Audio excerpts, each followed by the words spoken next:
بسم اللہ الرحمن الرحیم۔ السلام ناظرین، پروگرام نیوز نائٹ اور میں آپ کا میزبان نجم علی خان، اور پروگرام کے آغاز میں ہی میں آپ کو وادی تیرا لے کر جانا چاہ رہا ہوں۔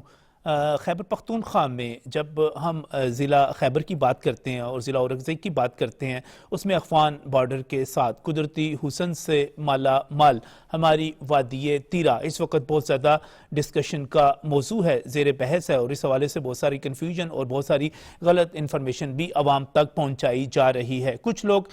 دہشت گردی کے خلاف ہونے والے اقدامات کو سیاسی طور پر استعمال کرنا چاہ رہے ہیں۔ میں وزیر اعلیٰ خیبر پختونخوا سہیل آفریدی کی بات کرنے جا رہا ہوں، جو وہاں پر مسلسل کنفیوژن پیدا کر رہے ہیں، اور ایک طرح سے یہ بھی کہا جا سکتا ہے کہ وہ دہشت گردی کے خلاف ہونے والے اقدامات پر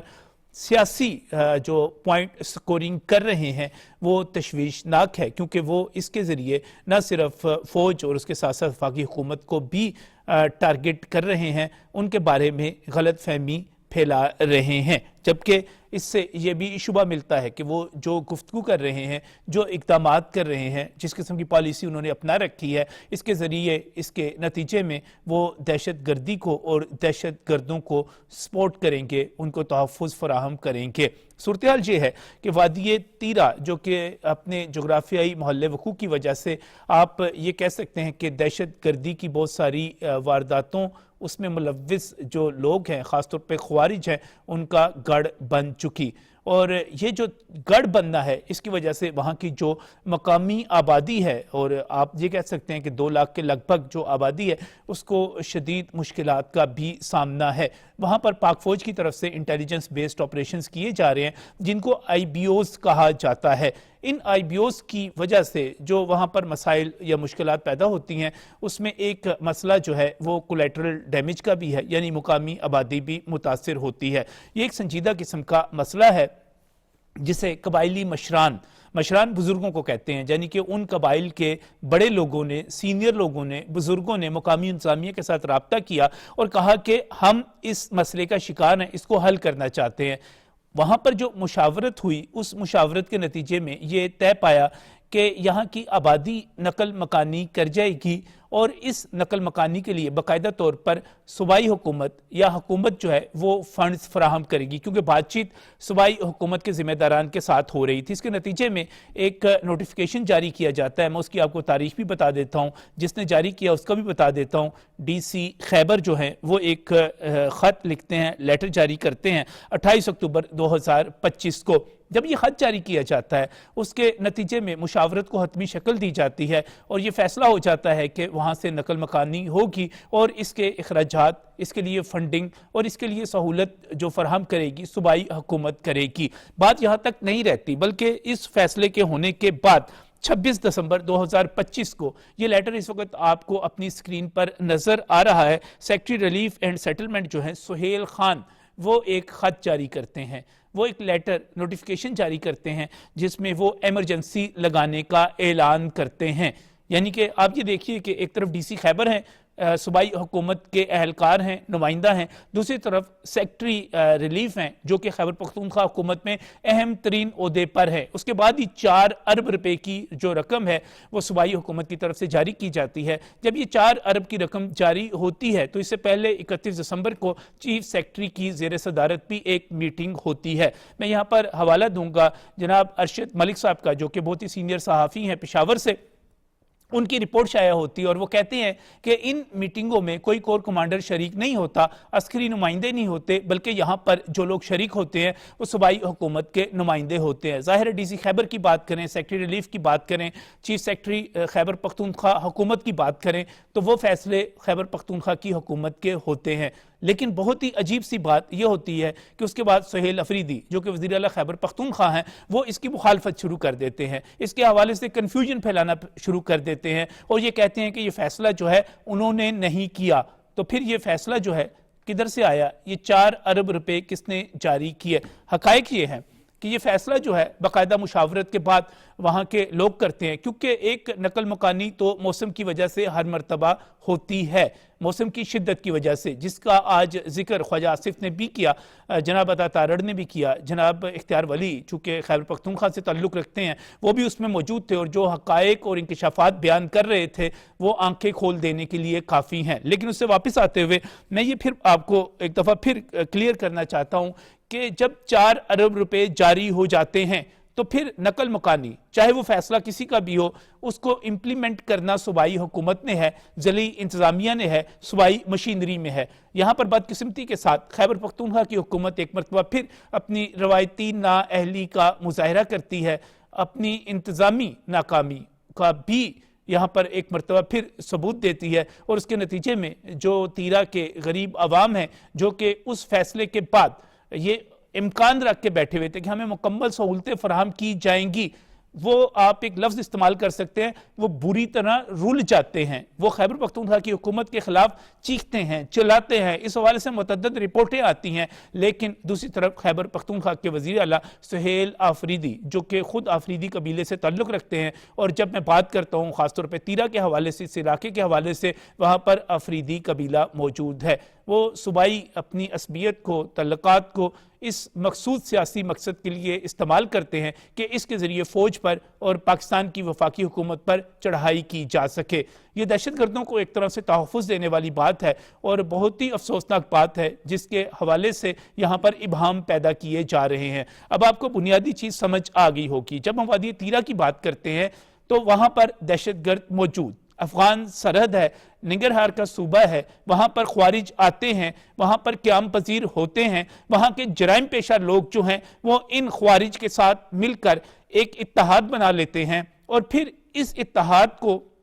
دہشت گردی کے ساتھ جوڑ دیا جاتا ہے۔ جب دہشت گردی کے ساتھ یہ جڑتے ہیں تو پھر یہاں پر اس کو سیاسی سرپرستی حاصل ہو جاتی ہے۔ یہ آپ کمبینیشن دیکھیے، اس کو روکنے کے لیے، اس کو ختم کرنے کے لیے IBOs انٹیلیجنس بیسڈ آپریشنز ہوتے ہیں، وہ آپریشنز اپنی جگہ پر جاری ہیں، جاری تھے اور جاری رہیں گے۔ فوج اس دوران نہ کسی بڑے آپریشن کا مطالبہ کرتی ہے، نہ وہ نقل مکانی کا مطالبہ کرتی ہے، بلکہ یہ قبائلی مشران کا مطالبہ ہوتا ہے جس کو مقامی انتظامیہ کے ساتھ مل کر صوبائی حکومت تک پہنچایا جاتا ہے، وہاں سے وسائل آتے ہیں، لیکن انتہائی چالاکی کے ساتھ حقائق کو مروڑ کر پیش کرتے ہوئے، عوام کو گمراہ کرتے ہوئے اس کو سیاسی مقاصد کے لیے استعمال کرنا شروع کر دیا جاتا ہے تاکہ مخصوص مقاصد حاصل کیے جا سکے۔ عوام کو خبردار رہنا ہوگا، عوام کو ہوشیار رہنا ہوگا، کیونکہ یہاں پر دہشت گردی کی سرپرستی صرف اس لیے کی جاتی ہے کہ پاک فوج کی مخالفت کی جا سکے، وفاقی حکومت کی مخالفت کی جا سکے،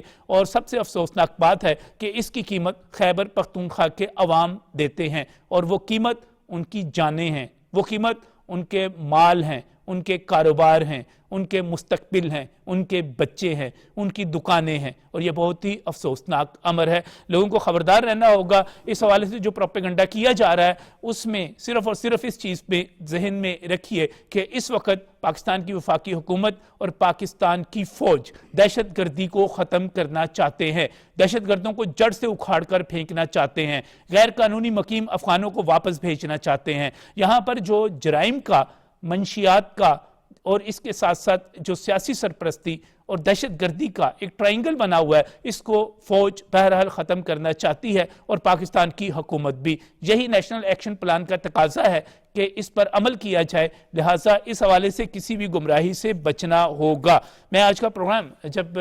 باقاعدہ آغاز کرنے جا رہا ہوں، میں اس پر یقینی طور پر اپنے دوستوں سے کمنٹ چاہوں گا کہ یہ کیا وجہ ہے کہ پاکستان تحریک انصاف جو ہے وہ اس حوالے سے کنفیوژن پیدا کر رہی ہے، اور جب ہم دراندازی کی بات کرتے ہیں اس پر بھی میں رائے لوں گا، اس کے معاشی اسباب ہیں اس پر بھی بات کریں گے۔ میرے پاس جو پینل ہے میں اس کا آپ کے ساتھ تعارف کروانے جا رہا ہوں۔ میں بہت ہی مشکور ہوں، ہمیں چیئرمین تحریک جوانان پاکستان عبداللہ حمید گل صاحب جوائن کر رہے ہیں پروگرام میں، بہت بہت شکریہ عبداللہ صاحب۔ اس کے ساتھ ہی میں مشکور ہوں ایئر کموڈور ریٹائرڈ خالد چشتی صاحب کا، آپ دفاعی تجزیہ کار ہیں، اور خاص طور پہ جو فضائیہ کے حوالے سے اور ایئر فورس کے حوالے سے جو ایشوز ہوتے ہیں، میں ایک بہت ہی خاص قسم کی رپورٹ ہے اس پر بھی بعد میں جاؤں گا، لیکن یقینی طور پر دہشت گردی پر بھی ان سے رائے لوں گا، ان کا بھی میں شکریہ ادا کرتا ہوں. اور یہاں پر اسٹوڈیوز میں میرے دوست، میرے بھائی سینئر صحافی ذوالفقار علی مہتو صاحب بھی موجود ہیں. میں صاحب آپ کا بھی بہت بہت شکریہ. سب سے پہلے تو میں یہ تھوڑا سا پولیٹیکل کومنٹ بھی ہے اس کے اندر، تھوڑی سی کنفیوژن جو بہت بڑھ چکی ہے، لوگوں کو گمراہ کیا جا رہا ہے. میں اس پہ عبداللہ حمید گل صاحب کی طرف جاؤں گا. عبداللہ صاحب،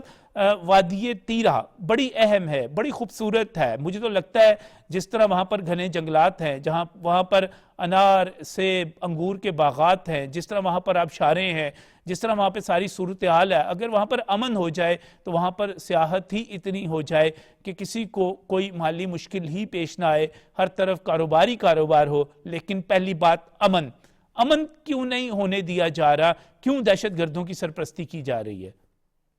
بسم اللہ الرحمن الرحیم. بہت بہت شکریہ نجم ولی صاحب. یقیناً وادی تیرہ بہت خوبصورت جگہ ہے. اورکزئی قبائل زیادہ تر بستے ہیں اور بڑے بہادر لوگ ہیں، جن میں سے زیادہ تر لوگ جو ہیں افواج پاکستان اور ایف سی اور پولیس کے اندر جو ہے وہ انہوں نے بھرتیاں رکھی ہوئی ہیں. کڑے خوبصورت جوان ہیں، لیکن ایک عرصہ دراز سے جو ہے وہ دہشت گردی کا شکار ہیں. ہمیں یہ معلوم ہے کہ صوبے کے اندر 3 مستقل حکومتیں جو ہیں وہ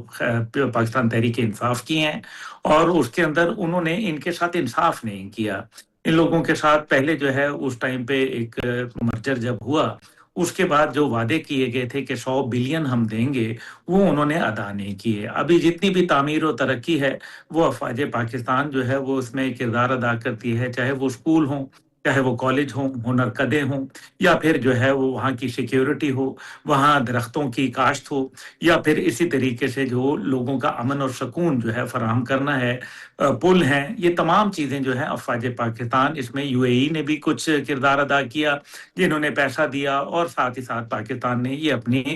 خود بنیاد کے اوپر جو افواج پاکستان نے یہ کام کیا. لیکن وہ 100 بلین جو لوگوں کو دینا تھا وہ وہاں کے لوگوں نے نہیں پہنچایا، اور تحریک انصاف اس بات کے اوپر آنے کے لیے تیار نہیں ہے، اس پہ کوئی بات نہیں کرنا چاہتے. دوسری جانب جو ہے وہ آپ یہ ان کو دیکھیں، اس کے اندر اخروٹ کے بہت بڑے جو ہے وہ باغات ہیں، اور اخروٹ یہاں سے کثرت سے پایا جاتا ہے، بہت اچھا لذیذ اخروٹ ہے. لیکن اب مسئلہ یہاں یہ ہے کہ یہ دہشت گردی کا شکار صوبہ ہے، اور ساتھ ہی ساتھ جو ہے اس کے اندر جو 2 جگہیں ہیں جس کے اندر افیم کی کاشت ہو رہی ہے، یعنی کہ پوست کی کاشت ہو رہی ہے، وہ جو ہے وہ ایک تو ہے خود جو جناب سہیل خان آفریدی کا علاقہ ہے خیبر کا، اور دوسرا جو ہے وہ تیرہ کا، جس کے اندر تقریباً 12 سے 20 ہزار ایکڑ اراضی جو ہے اس کے اوپر افیم کی کاشت ہوتی ہے، جس کا تقریباً 25 لاکھ روپیہ ایکڑ جو ہے وہ آمدن آتی ہے. اس کے اندر جو ہے تیسرا حصہ جو ہے وہ دہشت گردوں کو جاتا ہے، اور اس کے اوپر جو ہے وہ خاموشی اختیار کی گئی. جب صوبے کے وزیر اعلیٰ سے پوچھا جاتا ہے تو وہ کہتے ہیں کہ یہ تو ہمارا کاروبار ہے. اب جی عجیب بات ہے، مطلب نئی نسل جو ہے وہ افیم اور دیگر منشیات کے لت میں لگ رہی ہے اور کسی کا کاروبار ٹھہر رہا ہے، یہ بات سمجھ سے بالاتر ہے. دوسری جانب جو ہے وہ دہشت گردی کا شکار ہے، جو کہ ظاہر ہے بارڈر پار سے جو ہے دہشت گردی آ رہی ہے. صوبے کے وزیر اعلیٰ جو ہے اور ان کی کابینہ جو ہے وہ یہ کہتی ہے کہ ٹی ٹی پی جو ہے اس میں سے کچھ عناصر دہشت گرد ہیں، باقی نہیں ہیں. تو پھر کیا اس کا مطلب یہ ہے کہ کیا انہوں نے ایسی کوئی لسٹ فراہم کی جس کے اندر انہوں نے کہا ہو کہ جناب فلانا فلانا دہشت گرد ہے اور فلانا نہیں ہے؟ پھر اس کے بعد ان کے پاس متبادل اس کا کوئی نہیں ہے کہ جی اگر دہشت گردی کی جنگ کو نہیں لڑنا، یہ انٹیلیجنس بیسڈ آپریشن ہے. پہلی بات ہے کہ کوئی ایسا آپریشن اس حالات میں اور ایسی کنڈیشنز کے اندر جہاں ویدر جو ہے وہ سویر ویدر ہو، پاکستان فوج جو ہے وہ کرنے کی، کوئی بھی دنیا کی فوج جو ہے وہ کوشش کبھی بھی نہیں کرے گی. یہ انٹیلیجنس بیسڈ آپریشن ہوتے ہیں، یہی جاری ہیں، اور انہی میں جو ہے وہ کامیابیاں حاصل ہو رہی ہیں، ماضی میں بھی اور ابھی بھی. ابھی یہ جو سارا جو چکر چلایا گیا ہے یہ بڑا ضروری ہے سمجھنا. اس کی وجہ یہ ہے کہ جب صوبے کے اندر آپ کی کارکردگی کمزور ہوگی، دہشت گردی میں 74% اضافہ ہوگا، وہاں قانون اور انصاف کی دھجیاں بکھیری جائیں گی، وہاں جو گورننس ماڈل ہے وہ وہاں نام کا آپ کو نظر نہیں آئے گا، صوبے کی تعمیر اور ترقی کا کوئی دور دور تک ٹھکانہ اور پتہ نہیں ہے. ایسی صورت کے اندر جب عوام کو آپ جلسے کی کال دیتے ہیں تو پھر 12-13 ہزار لوگ جو ہے وہ باہر نکلتے ہیں. پشاور میں وزیر اعلیٰ علی امین گنڈاپور کے کہنے کے اوپر،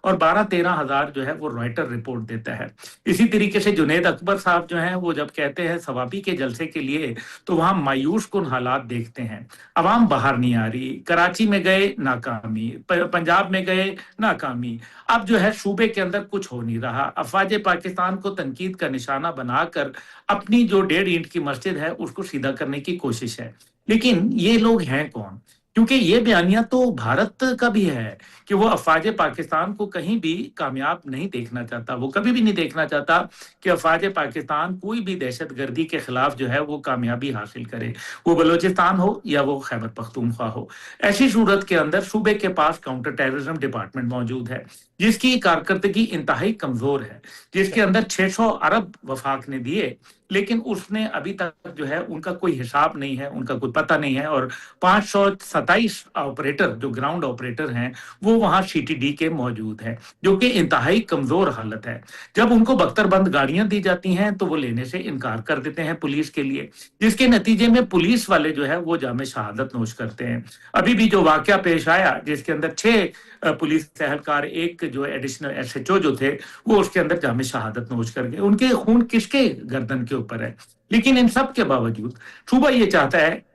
کہ اپنی کمزور کارکردگی کو چھپائے، اور وہ تمام کا تمام جو بیانیہ ہے وہ پاکستان کی ریاستی اداروں کے اوپر بڑے گھناؤنے انداز کے اندر جو ہے لگا دے۔ اور یہی وہ لوگ ہیں جو وردی کے خلاف جو ہے وہ نعرے لگاتے تھے، یہی وہ لوگ ہیں جب پاکستان کے خلاف کوئی بات ہوتی ہے تو یہ وہاں کھڑے ہو جاتے ہیں، وہ آئی ایم ایف کا در ہو یا وہ جو ہے وہ یونائٹڈ نیشن کی بلڈنگ ہو، وہ برطانیہ یا دیگر یورپین ممالک یہ ہوں۔ بالکل درست بات ہے عبداللہ صاحب، یہ ایک مسلسل حکمت عملی ہے، ایک پالیسی ہے جس میں پاکستان کو، پاکستان کی ریاست کو، پاکستان کے اداروں کو، پاکستان کے مفادات کو ٹارگٹ کیا جاتا ہے۔ میں خالد صاحب آپ کی طرف آنا چاہ رہا ہوں، لیکن اس سے پہلے میں ذوالفقار مہتو صاحب سے ایک کمنٹ چاہ رہا ہوں کہ ذوالفقار مہتو صاحب، جب ڈی سی خیبر جو ہیں وہ باقاعدہ طور پہ 28 اکتوبر کو ایک لیٹر جاری کرتے ہیں، پھر اس کے بعد سیکٹری ریلیف اینڈ سیٹلمنٹ جو ہیں وہ 26 دسمبر کو، سہیل خان نام ان کا، وہ 26 دسمبر 2025 کو باقاعدہ نوٹیفائی کرتے ہیں، ایمرجنسی نافذ کر دیتے ہیں۔ پھر 31 دسمبر کو چیف سیکرٹری خیبر پختونخوا کے زیر صدارت ایک بڑا اجلاس ہوتا ہے، اس کے بعد پھر وزیر اعلیٰ خیبر پختونخوا کہتے ہیں 4 ارب بھی جاری ہو جاتا ہے، پھر وزیر اعلیٰ خیبر پختونخوا کہتے ہیں کہ مجھے تو پتہ نہیں، میں تو اس کے ساتھ نہیں، یہ تو میرا فیصلہ نہیں، ہمارا نہیں، یہ کس نے کر دیا، یہ کس نے دے دیا، میں اس پر جرگہ بلاؤں گا، میں اس پر یہ کروں گا، میں حکمت عملی اپناؤں گا۔ یہ کیا ہے؟ یہ منافقت ہے نجم صاحب۔ مثلا جو شین درہ ہے اور جو سپن درہ ہے، یہ خیبر ایجنسی کا اور خیبر ضلع کا، یہاں پہ ٹی ٹی پی کی ایکٹیویٹیز رپورٹ ہوتی رہی ہیں، وہاں پہ مقابلے ہوئے ہیں، لوگ شہید ہوئے ہیں، یہ اسی علاقے کی میں بات کر رہا ہوں۔ اور دوسری بات یہ ہے کہ بڑی امپورٹنٹ میں آپ سے شیئر کرتا ہوں یہ کہ جس طرح افغانستان میں وار کو ایک انڈسٹری بنا لیا گیا ہے، ایک بزنس بنا لیا گیا ہے، تو خیبر پختونخوا کی اس پی ٹی آئی کی گورنمنٹس نے اس کو وہاں پہ دہشت گردی کو ایک انڈسٹری اور کاروبار بنا لیا، اس لیے کہ جو وار آن ٹیرر پہ اوپر 1% پنجاب، بلوچستان اور سندھ دے رہے ہیں 2010 سے لے کے اب تک، وہ اس سال 138 ارب روپے نجمات بنتے ہیں، جو پوری پولیس بجٹ کے تقریباً 10-20 ارب روپے کام ہے، یعنی 99% بجٹ تو پاکستان کے تینوں صوبے فنانس کر رہے ہیں war on terror 1% of the divisible pool کا۔ تو جب یہ پیسے مفت میں ملتے جا رہے ہیں پچھلے جو ہے 16 سال سے 700-800 ارب روپیہ، تو یہ تو ان کا بزنس ہے، دہشت گردی چلتی، اسی لیے تو فیسیلیٹیٹ کر رہے ہیں، دہشت گردی چلتی رہے گی تو پیسہ ملتا رہے گا۔ فاٹا کے اندر پاکستان کی حکومت نجم صاحب صرف بجلی کی مد میں جو سبسڈی دیتی ہے وہ 60 سے 70 ارب روپے ہے، اور جو آپ سمجھیے کہ جو اضافی وسائل ملتے ہیں این ایچ پی کے، نیشنل ایڈڈ پروفٹ کے، وہ علیحدہ سے ہیں۔ تو یہ سارا ملا جلا کے 230 ارب روپے حکومت پاکستان خیبر پختونخوا کو دوسرے صوبوں سے ہٹ کے اضافی دیتی ہے، تو یہ بزنس اتنی تو اور کیا ہے۔ اور دوسرا یہ ہے اس قسم کی منافقت نہیں کرنی چاہیے۔ خیبر جو ضلع ہے وہ چیف منسٹر سہیل افریدی صاحب کا، وہ خیبر پختونخوا کا سب سے زیادہ غریب ترین ضلع میں ثابت کر سکتا ہوں، اس کی اوپر سروے موجود ہے، ڈاکومنٹیشن موجود ہے۔ اپنے ضلع کی اس پسماندگی کو، غربت کو دور کرنے کی بجائے وہ کہتے ہیں میں جرگہ بناؤں گا۔ بھئی جرگہ تم اپنے ڈی سی کے خلاف بلاؤ، اپنے کمشنر کے خلاف بلاؤ، اور اس رجسٹریشن آفس کے خلاف بلاؤ جس نے ان خاندانوں کو رجسٹر کیا اور 25 سے 30 ہزار روپے ان کو ماہانہ جو ہے وہ سپورٹ دینے کا اعلان کیا، ان کو دیے، اور پھر ان کی راشننگ کے لیے بھی علیحدہ ایک فنڈ رکھا۔ تو یہ سارے پیسے تو آپ کے خزانے سے جا رہے ہیں۔ اگر آپ کہتے ہیں کہ مجھے پتہ نہیں ہے تو پھر آپ چیف منسٹری چھوڑیے. اب اس میں بد انتظامی جو ہے میں تو صاحب اس کے بڑے الزامات لگ رہے ہیں. جی ہاں, لوگوں کو نجم صاحب بد انتظامی نہیں, منافقت. یہ منافقت پاکستان کو کھائے گی. اس لیے میں کہتا ہوں جو منافقت کرتا ہے وہ پاکستان کا دشمن ہے. حکومت پاکستان کو, پاکستان کی مسلح افواج کو, پاکستان کے اداروں کو ایسے لوگوں کو کلمہ کرنا چاہیے. سیاست نہ دیکھیں. دیکھیں سیاست پاکستان کو نہیں بچائے گی, پاکستان کو انٹیگریٹی بچائے گی, پاکستان کو اس کی ساکھ بچائے گی, پاکستان کو محب وطنی بچائے گی. تو محب وطن جو ہے وہ سارے اکٹھے ہو جائیں. پاکستان کو مفاد, پاکستان کو سیاست بڑی اہم ہے, سیاست بڑی مقدس چیز ہے, لیکن مفاد پرستی کی سیاست, اپنے جماعتی مفاد کے لیے پاکستان کے خلاف ہونے کی سیاست, وہ یقینی طور پہ قابل مذمت ہے. اس وقت جب ہم دیکھتے ہیں دہشت انڈسٹری کو بند کریں جی, بند کرنی چاہیے, بالکل درست ہے. اور اس وقت جو دہشت گردی ہے وہ پاکستان کے لیے ایک بہت بڑا مسئلہ بنی ہوئی ہے. افغانستان کے ساتھ ہم بار بار رابطہ کرتے ہیں, کہتے ہیں کہ اس کو ختم کیا جائے, جب ہم خود جو ہے دنیا ہماری تعریف کر رہی ہے. خالد صاحب, اس وقت میرے پاس ایک اور رپورٹ آ چکی ہوئی ہے جو کہ سوئٹزرلینڈ کے centre for military history and perspective studies کی تجزیاتی رپورٹ, جس میں باقاعدہ طور پہ ایک تعریف کی گئی پاکستان کی ایک مرتبہ پھر, اور یہ کہا گیا کہ جو پاکستان اور بھارت کے درمیان مقابلہ ہوا تھا, میں مئی 2025 کی بات کر رہا ہوں, کہ پاکستانی افواج نے بھارتی فضائیہ کے طیارے باقاعدہ طور پر مار گرائے. یہ ایک ایسی رپورٹ ہے جس میں اس چیز کی بھی تصدیق کی گئی ہے کہ تباہ ہونے والے بھارتی طیاروں میں رافیل بھی شامل تھے. جی ہاں, فرانسیسی ساختہ وہ رافیل جن کے اوپر بھارت کو بہت بڑا مان تھا, اور پاکستانی ایئر فورس نے اس رات 6 بھارتی طیاروں کی تباہی کے حوالے سے جو انفارمیشن دی تھی, جو بات کی تھی, وہ بتایا جا رہا ہے کہ خود سوئٹزرلینڈ کا یہ سینٹر فار ملٹری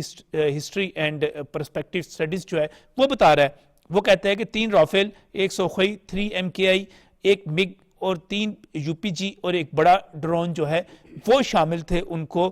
تباہ کیا گیا. یہ جو فتوحات ہیں یہ لڑاکا طیاروں کے ذریعے حاصل کی گئیں, اور زمین سے فضا میں مار کرنے والا میزائل جو تھا وہ بھی استعمال ہوا. اب یہ جو کچھ بتایا جا رہا ہے یہ دوسرے ملکوں کے تحقیقی مراکز ہیں, وہ بتا رہے ہیں ہماری فتوحات, ہماری کامیابیوں, ہمارے فخر کی بات وہ کر رہے ہیں, اور ہم جہاں پر جو ہے اختلافات میں پڑے ہوئے ہیں دہشت گردی کے حوالے سے اس کو استعمال کرنا چاہ رہے ہیں. میں اس پہ ضرور چاہوں گا کہ اس پہ کمنٹ کریں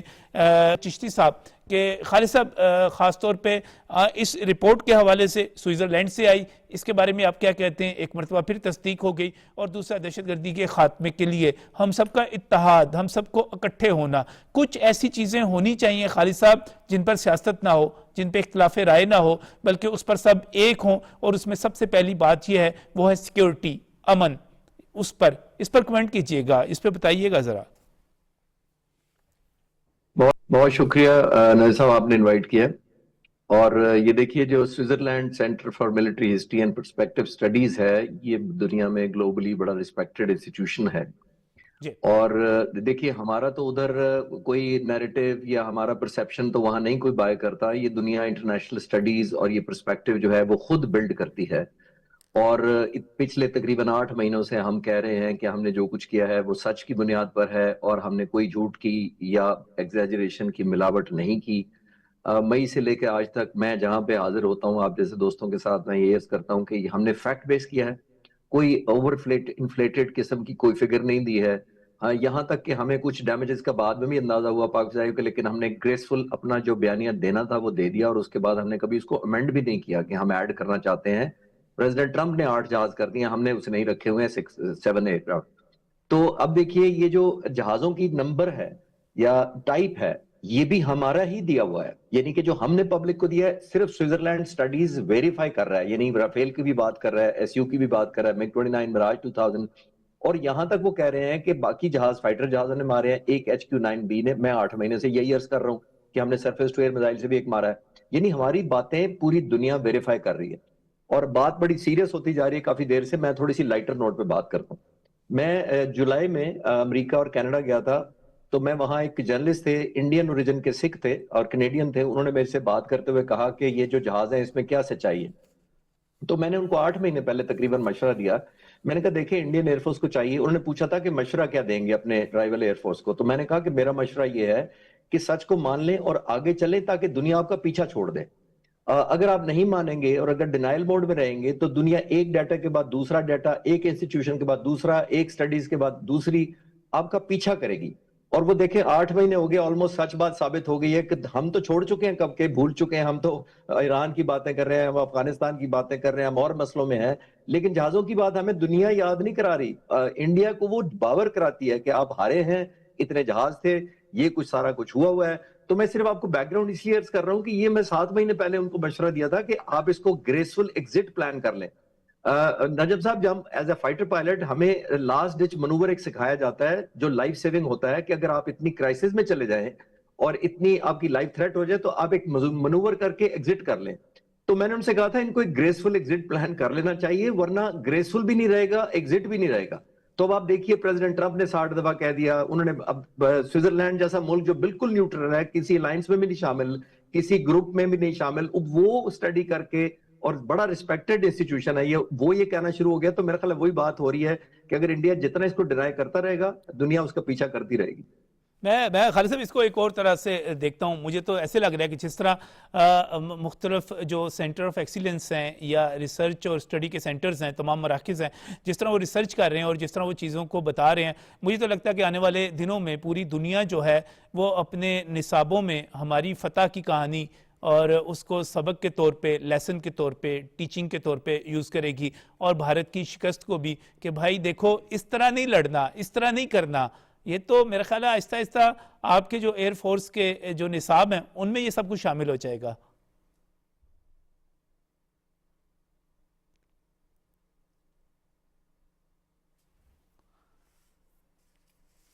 میں کوئی رابطہ جو ہے اس وقت تھوڑا سا منقطع تھا، وہ میں دوبارہ ان کی طرف جاؤں گا. میں اس پہ کمنٹ تھوڑا سا چاہوں گا کہ اس وقت پوری دنیا جو ہے، اقوام متحدہ کی رپورٹ جو ہے وہ بھی عبداللہ حمید گل صاحب آ گئی، اس پر بھی جو ہے اس کی تحقیقات نے بھی ثابت کر دیا کہ پاکستان جو تھا اس کو کامیابی ملی. اب جیسے ابھی بتایا جا رہا ہے، جس طرح خالد چشتی صاحب کہہ رہے ہیں کہ دیکھیں سوئٹزرلینڈ میں تو ہم نے کوئی لابنگ نہیں کی ہوگی، ہم نے وہاں پر جا کر، ہمارا تو کوئی وکیل وہاں پر نہیں بیٹھا ہوا، انہوں نے خود تحقیق کی، جو ہمارا دعویٰ تھا اس کو سچ مانا. تو اس کو کس طرح دیکھتے ہیں آپ؟ ہم نے لابنگ بھی کی ہو تو کیا ایک ادارہ جو کہ ایک ویل ریپیوٹڈ ادارہ ہے، پوری دنیا میں اس کی ایک ساکھ ہے، کیا وہ غلط خبر دے گا؟ یہ تو نہیں ہو سکتا. دیکھیں آلریڈی پاکستان کا جو نیریٹو ہے وہ لوگ بائے کر رہے ہیں. نمبر 1 کیونکہ پاکستان نے ٹیل نمبر تک جو ہے وہ دے دیے ہیں، تمام ہمارے پاس ویژولز ہیں. یہ تو ابھی ہم میرے خیال میں بڑی کم بات کر رہے ہیں 7 جہازوں کی. اصل مسئلہ یہ ہے کہ جو جہاز ہینگر میں تھے، جو ان کے پینٹس میں کھڑے ہوئے تھے، جو ان کا نقصان ہوا، وہ ہم ابھی نہیں بات کر رہے. ہندوستان کو اتنا شوق ہے تو وہ انوینٹری دے دینا جہازوں کی، کیوں نہیں دیتا؟ آخر کیا وجہ ہے کہ وہ ڈیفالٹ ایویشن کو، جو کہ رافیل کا مینوفیکچرر ہے، انہوں نے جب ایکسیس مانگی تھی تو ان کو کیوں نہیں دی تھی؟ جو S-400 والے ہیں وہ ایکسیس مانگ رہے ہیں، ان کو کیوں نہیں دی؟ تو پھر اس کا مطلب تو بڑا واضح ہے. دوسری جانب جو ہے وہ یہ آلریڈی کیس اسٹڈی جو ہے یہ پڑھایا جا رہا ہے. یہ نہیں ہے کہ یہ نہیں پڑھایا جا رہا، یہ پڑھایا جا رہا ہے. بھارتی ایئر فورس میں بھی پڑھایا جا رہا ہے، اسرائیلی ایئر فورس میں پڑھایا جا رہا ہے کہ پاکستان کا یہ ایک جو کمتر طیارہ تھا، جو کہ ان کی نظر میں کمتر تھا، اس نے آخر یہ کیسے جو ہے کام کر کے دکھایا. وہ کون سے ایئر ٹیکٹکس تھے جو انہوں نے استعمال کیے، وہ کون سے مینووربلٹی تھی جو انہوں نے، جو اس سے کٹنگ ایج جو ہے وہ انہوں نے حاصل کیا. یہ وہ تمام چیزیں ہیں جو آلریڈی اس ٹائم پہ دنیا کے اندر پڑھائی جانا شروع ہو چکی ہیں، اور یہ میری اطلاعات ہیں، بڑی مستند اطلاعات ہیں. اسی طریقے سے دوبارہ میں آپ کی طرف آتا ہوں. خالد چشتی صاحب جو ہیں وہ بھی دوبارہ ہمیں جوائن کر چکے. درمیان میں جو چھوٹے سا وقفہ آیا تھا اس کے بعد خالد صاحب اس وقت تو ابھی جس طرح عبداللہ صاحب کہہ رہے ہیں، میں سوال آپ سے بھی یہی کر رہا تھا پہلے کہ یہ جو جتنے سینٹر آف ایکسیلنس ہیں، centre of research and studies ہیں، یہ سارے کے سارے تصدیق کرتے چلے جا رہے ہیں. یہ تو آہستہ آہستہ مجھے لگتا ہے کہ تمام دنیا جو ہے اپنی ایئر فورس کو پڑھانا شروع کر دے گی، اپنے نصاب میں شامل کر لے گی، ٹیچنگ ہو جائیں گی اس کی باقاعدہ کے بقایا، اس پہ لیسن بن جائیں گے کہ پاکستان کس طرح کامیاب ہوا، کس طرح فتح حاصل کی، اور کس طرح بھارت جو تھا اس کو شکست ہوئی. جی نجم صاحب بالکل آپ ٹھیک کہہ رہے ہیں، اور گل صاحب بھی بالکل صحیح کہہ رہے تھے کہ یہ آلریڈی نصاب کا آلموسٹ حصہ بن چکا ہے. میں آپ کو ایک فیکٹ سے شیئر کرتا ہوں جس سے ہمیں اندازہ ہو جائے گا کہ دنیا کتنا کینلی اور کتنا دلچسپی لے رہی ہے ہمارے اس آپریشن کے اندر. کہ پچھلے 3 مہینوں میں پاک فضائیہ کے سربراہ نے 15 مختلف ایئر فورسز کے چیف نے ملاقات کی ہے ہمارے سربراہ سے، ایئر چیف سے. تو وہ کس لیے کی ہے؟ ظاہر ہے وہ لرن کرنا چاہتے ہیں کہ پاک فضائی نے امپلائمنٹ کیسے کی, ملٹی ڈومین آپریشن کیسے کیا, ان کی کل پکچر کیسے تھی, انہوں نے انٹیگریٹ کیسے کیا اتنا سائبر کمانڈ کو اور سیٹلائٹ کو, اور سینرجی تینوں سروسز میں اتنی زبردست کیسے تھی کہ ہوا میں ایئر فورس لک آفٹر کر رہی ہے, زمین پر میزائل اڑائے, الفتح فائر کیا گیا, سمندروں میں ان کی ہمت نہیں ہوئی. تو یہ دنیا جاننا چاہتی ہے اس وقت کہ پاکستان نے اوور آل آرم فورسز نے, خاص طور پر پاک فضائیہ نے, بہت زیادہ ملک ہیں جو ظاہر ہے ابھی بھی کینلی دلچسپی رکھتے ہیں. ایک اور بڑی امپورٹنٹ بات ہے, ہم بات کرتے ہیں JF-17 تھنڈر کی کہ ہماری سیلز کی بات ہوئی ہے, وہ تو ایک علیحدہ سبجیکٹ ہے, لیکن جو ملک JF-17 تھنڈر میں دلچسپی نہیں رکھتے کسی وجہ سے, وہ ہماری ٹریننگ میں ضرور دلچسپی رکھتے ہیں. اور بہت ساری ایئر فورس اپنے کیڈٹس کو سب لیول کی ٹریننگ, ایئر ڈیفنس کی ٹریننگ, پائلٹ کی ٹریننگ, انجینئرنگ اور ٹیکنیشینز کی ٹریننگ ساری کرانا چاہتی ہیں. اور بنیادی وجہ کیا ہے کہ جو پاک فضائیہ کے سربراہ نے, air chief marshal Zaheer Ahmed Babar Sidhu نے جس طرح لیڈ کیا, جو بولڈنس دکھائی, جو انفولڈ کی سرپرائزز دشمن کے لیے, وہ ایک واقعی آپ نے بالکل ٹھیک کہا کہ دنیا کے لیے بہت بڑا لیسن ہے. اور الحمدللہ اللہ کا ہمیں شکر گزار ہونا چاہیے کہ اتنی بڑی عزت پوری صرف دشمن کے نہیں ملی, صرف گلوبلی ہم ریلیونٹ ہو گئے, اور آرم فورسز پرٹیکولر اس میں بہت امپورٹنٹ میں اس کو واقعی آپ جو کہہ رہے ہیں, میں ابھی تھوڑی دن پہلے جب عراق کے وہاں پر ملاقات تھی اور جو مذاکرات تھوڑے بہت ہوئے تھے, اس میں باقاعدہ طور پہ یہ خبر آئی کہ عراق کی فضائیہ نے کہا کہ آپ پائلٹ ایکسچینج پروگرام پہ چلے جائیں, ہمارے پائلٹ لے کر جائیں, انہیں تربیت دیں, اپنے پائلٹ یہاں پر بھیجیں. تو بڑے مجھے تو خوشی ہوئی اس کو سن کے.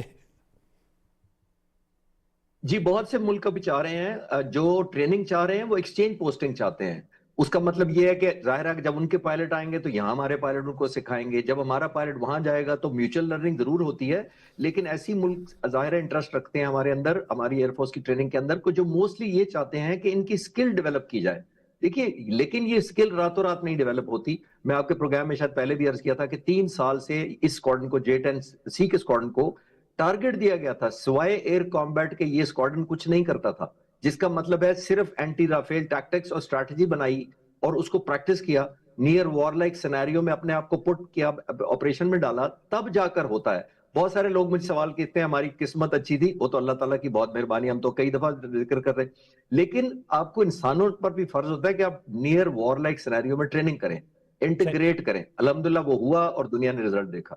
بالکل صحیح, بالکل صحیح. اس وقت جب ہم پروگرام کر رہے ہیں تو اس میں ایک اور بھی میرے پاس خبر آئی کہ بنگلہ دیش کا چٹاکانگ میں جو انڈین اکنامک زون بن رہا تھا اس کو بھی منسوخ کر دیا گیا, اس کا اعلان کر دیا گیا. وہ انڈین والا نام جو اندر سے لفظ تھا وہ وہاں سے نکال دیا گیا اور زون کی مختلف جگہ پر ڈیفنس اکنامک زون بنانے کا فیصلہ کیا گیا ہے. اب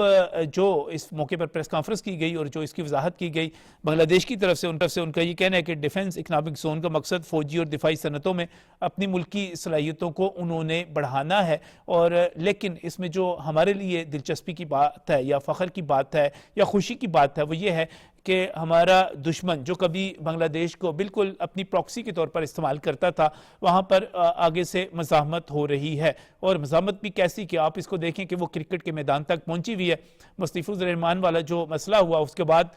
بنگلہ دیش نے جو ریئیکٹ کیا, ایک آزاد, خوددار اور غیرت مند قوم کے طور پر انہوں نے اس کا رسپانس کیا. یقینی طور پر یہاں پر ICC کو وسط تعصب کا مظاہرہ نہیں کرنا چاہیے تھا. جے شاہ نے جو کیا, یا جس طرح میں راجیو شکلا کی بات کر رہا ہوں, اس نے جس طرح پریس کانفرنس بھارتی کرکٹ بورڈ نے کی, وہ بھی بڑی ایک شرمناک قسم کی چیز تھی. اب گھٹیا پن کی انتہا دیکھیں بھارت کی کہ اگر تم لوگوں نے سازش کر کے ICC کے ساتھ مل کر ان کا جائز مطالبہ ماننے کی بجائے یہ فیصلہ کر لیا کہ وہاں پر اسکاٹ لینڈ کو شامل کرنا ہے, تو اب جو T20 ورلڈ کپ میں بنگلہ دیشی ٹیم کا نیا ہونے کو بنیاد بنا کے باقاعدہ طور پہ بنگلہ دیشی صحافیوں کو کوریج سے روکا جا رہا ہے, حالانکہ یہ کوئی سٹینڈرڈ نہیں ہے. بوکھلا گیا بھارت پوری طرح. میں اس پر کمنٹ چاہوں گا اپنے دوستوں کا کہ یہ ساری چیزیں کس طرف جا رہی ہیں, کیا ہونے جا رہا ہے, اور خاص طور پہ پاکستان جو ہے جو ایک اصولی موقف لیا ہے اور بنگلہ دیش کے ساتھ کھڑے ہونے کا فیصلہ کیا, اس پر کمنٹ. عبداللہ حمید گل صاحب, آپ کس طرح دیکھتے ہیں اس کو؟ دیکھیں بنگلہ دیش تو ہم سے کبھی بھی دور نہیں تھا, ہم تو ہمیشہ سے بنگلہ دیش کے قریب تھے. 1990s تک جو ہے پاکستان نے باقاعدہ ان کے ایک سیریمونیل فیڈرل منسٹر رکھے ہوئے تھے, محمود صاحب ان کا نام تھا.